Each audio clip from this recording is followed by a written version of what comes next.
C'est un exemple de réussite sur de nombreux points. Le premier sur l'architecture.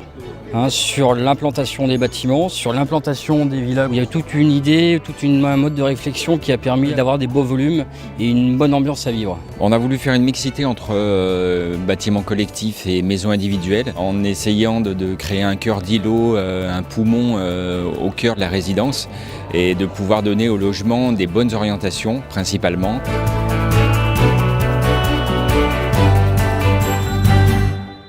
Les points forts, c'est déjà d'un point de vue intérieur au niveau des logements. C'est vrai qu'on a des surfaces qui sont très généreuses avec des appartements qui sont traversants. Chaque appartement bénéficie d'une terrasse ou d'un rez-de-jardin. On a aussi des espaces verts qui sont de qualité.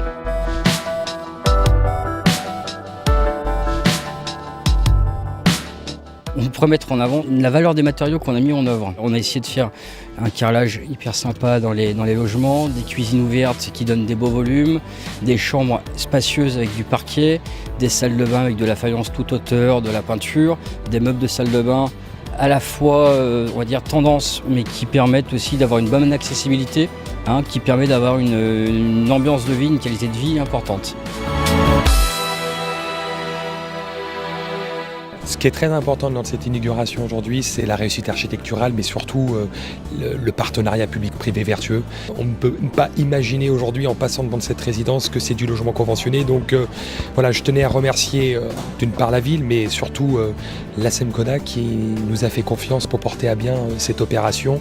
Et on l'a vu avec son président et son directeur que la satisfaction était au rendez-vous.